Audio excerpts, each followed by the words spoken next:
sampah lu bawa. Nggak boleh kayak gitu, bawa. Beda. Beda. Ya. Kalian sadar gak sih?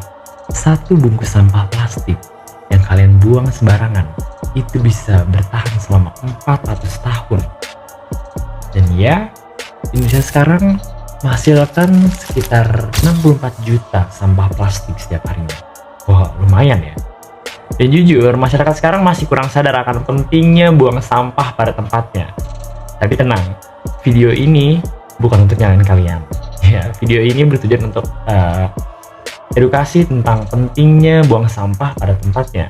Dan ya, kami dari kelompok 4 ingin membuat video sebuah sosial eksperimen terhadap publik, kesadaran masyarakat terhadap orang yang buang sampah sembarangan. Oke, bagaimana kesuarannya? Kita simak video berikut ini. Let's see. Dihujat-hujat, dihina-hina, saya juga diam. Tetapi hari ini di Jogja saya sampaikan saya akan lawan.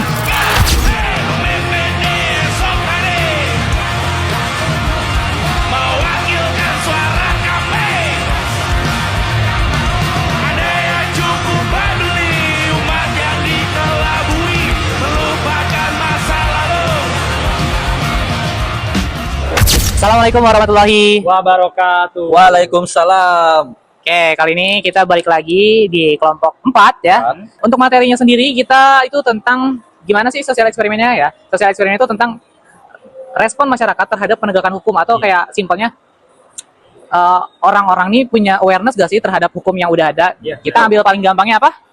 Buang sampah. Kita misalnya habis makan, contoh kita buang sampah tuh ada gak masyarakat atau orang sekitar yang negur kita atau ngebiarin aja sampah itu ditaruh situ gitu. Ya, jadi kita nyari awareness terhadap masyarakat. Khususnya karena kita lagi ada di dunia perkampusan, kita lebih fokus untuk mencari awareness atau kesadaran diri dalam diri mahasiswa. Iya, benar-benar. Gimana dengan videonya? Penasaran? Kita lanjut ke sosial eksperimennya. Check it out. Yes.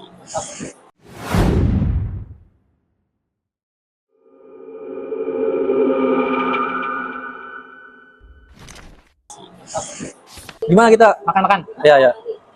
Jadi curug. Jadi sih sebenarnya. Iya, ayo. Katanya mau ikut. Iya, gas aja cowok kan. Baik kan weekend kan enak tuh dan jalan apalagi ntar kita. Tadi juga ke Curug budgetnya itu nggak semahal yang Kayak kemarin. Gue tapi nggak bakal habis. ke Curug. Beneran cowok? Anjir. Enggak. Kaki.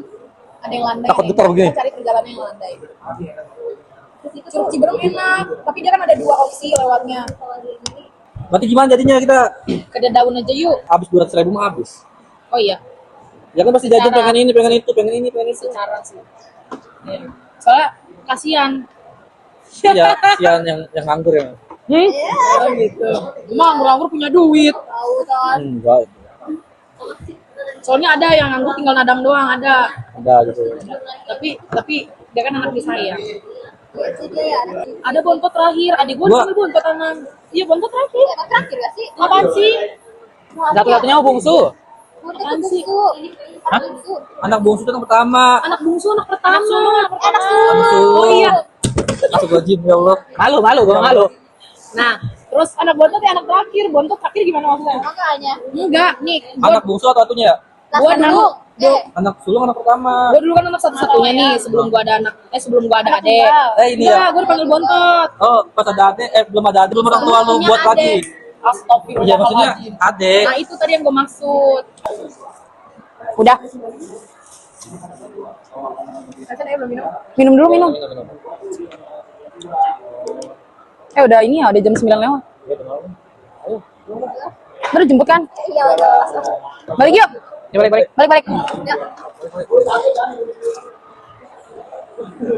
Sampah lu bawa. Biar beda. Tugas bersihan ini. Ya. Bawa. Nggak boleh kayak gitu, bawa. Bebe. Dibawa. Kis, nggak boleh kayak gitu, bawa. Ada tugas bersihan ini udah. Udah. Dibawa. Aslinya ini sampah kita buang ya guys ya. Iya. Jadi tadi cuma edukasi aja. Dan kalau dilihat dari awareness mahasiswanya, itu sudah cukup ada awareness karena peduli tentang lingkungan supaya bisa bersih ya guys ya. Dan tidak mengandalkan petugas kebersihan. Benar. Jadi mindsetnya udah beda ya guys ya. Oke. Oke. Terima kasih. Salam olahraga. Salam olahraga. Halo, saya dengan Apriansyah. Saya dengan siapa nih? Oke bang, menurut tanggapan abang gimana sih untuk mahasiswa yang setelah makan tempat makannya tuh nggak langsung diberesin, cuma mengajarkan petugas kebersihan saja? Kalau menurut saya sih, kalau cuma kayak dari kebersihan ya, mahasiswanya tuh harus sadar gitu kan, kita lagi di lingkup pelajaran. Jadi ketika kelasnya kotor kan jadi nggak nyaman di kelas belajar. Jadi kita harus lebih peka itu dengan keadaan sekitar. Jadi sebisa mungkin kalau misalkan ada sampah di luar. Kita wawancara dengan orang kedua, saya dengan Anjani Kirana Larasati. Oh iya, dengan Kak Anjani ya. Saya ingin bertanya, tanggapan dari Kak Anjani apa sih kalau mahasiswa setelah makan tidak dibereskan lagi dan hanya mengandalkan petugas kebersihan saja? Kalau menurut saya itu agak kurang etis ya, soalnya kan kebersihan itu sebagai pilihan. Jadi seharusnya ya dengan kesadaran sendiri aja. Tapi menurut saya itu hak mahasiswa sih, soalnya kan kita semua udah bayar ya. Jadi itu sudah tugas dan tanggung jawabnya petugas kebersihan. Tapi ya balik lagi, itu seharusnya dari kesadaran diri kita masing-masing buat menjaga kebersihan sekitar. Oh baik, berarti itu aja ya dari tanggapan Kak Anjani. Terima kasih Kak Anjani. Kali ini kita melihat dari sudut pandang pembersihnya ya, bersih daripada sampah-sampah yang dibiarkan oleh mahasiswa. Menurut abang pribadi, kira-kira gimana tanggapan terhadap mahasiswa yang dibiarkan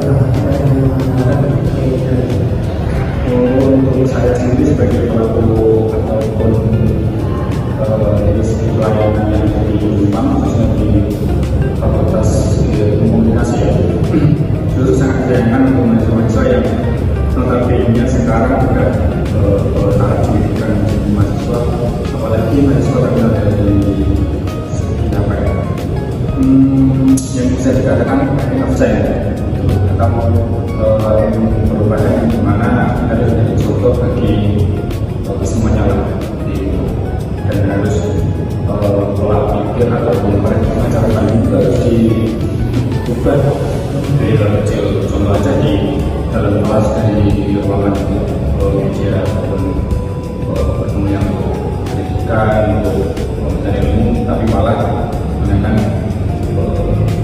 sedemikian rupa.